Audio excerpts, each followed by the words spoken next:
Hola, buenas noches, yo soy Silmari Colmenares y les voy a hablar un poco sobre los primeros auxilios que se deben dar al trabajador en cierto momento. Dentro de las organizaciones y en toda empresa debe existir medidas preventivas que eviten o que prevengan los accidentes laborales. Esto se realiza, o todas las organizaciones deben tener estas medidas preventivas para cuidar la integridad física de todos los trabajadores. La tarde de hoy les voy a conversar un poco sobre las lesiones en el área de la cabeza. Cuando nos referimos a una lesión en el área de la cabeza, podemos definirla como un trauma que conduce a la lesión del cuero cabelludo, del cerebro o del cráneo. Las lesiones pueden variar desde un pequeño abultamiento que se forme en el cráneo o una lesión grave craneal. Entre las causas comunes del traumatismo craneal se encuentran los accidentes laborales, bien sea al aire libre o una práctica de un deporte, las caídas, los accidentes de tránsito y una agresión física. La mayoría de estas lesiones son menores porque el cráneo protege al cerebro, pero algunas de estas lesiones son tan graves que es necesario la hospitalización de forma inmediata.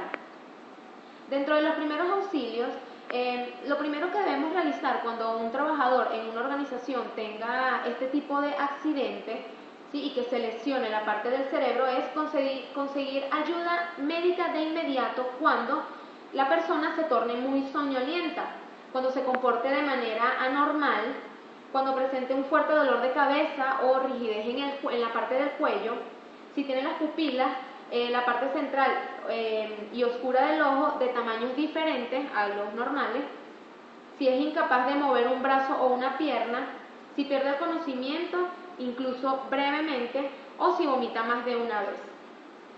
En caso de un traumatismo craneal de moderado a grave, tómese las siguientes medidas. Lo primero es llamar al número local de emergencia.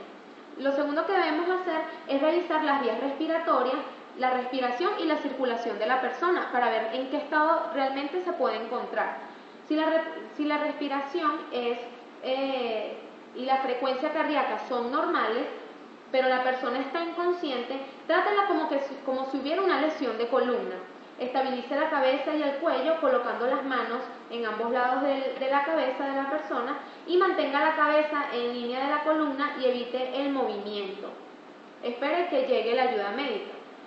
Lo cuarto que debemos hacer es detener cualquier sangrado. Si la lesión es grave, tenga cuidado de no mover la cabeza de la persona. Si la sangre empapa la tela, no la quite. Simplemente lo que vamos a hacer es colocar otro pedazo de tela que esté limpio sobre la otra tela que ya está húmeda.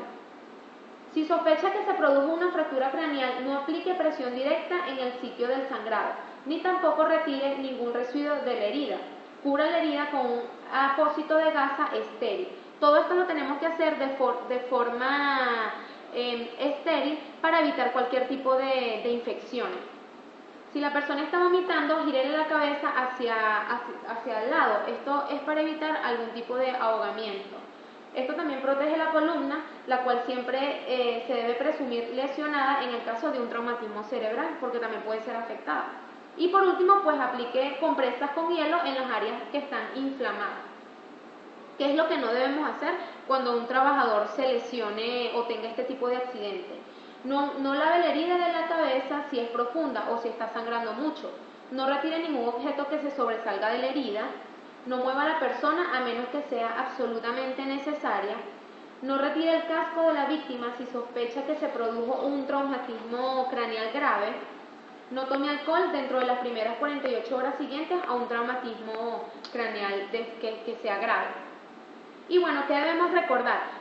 Todos los trabajadores deben tener en cuenta y deben utilizar el equipamiento que se le brinde en la organización. ¿Sí? Por ejemplo, tenemos los cascos, eso es para proteger la parte de la cabeza. También están los audífonos, que es para proteger la parte auditiva del trabajador. Y otros implementos que son de gran importancia para proteger la salud y la integridad física de todos los trabajadores. Por ejemplo, unos lentes, unas botas, ¿sí?, para evitar cualquier tipo de lesiones o un accidente en el área inferior de nuestro cuerpo, y bueno, así sucesivamente. Esto es importante para que todos nosotros tengamos una labor satisfactoria y podamos trabajar de forma sana y segura. Muchas gracias.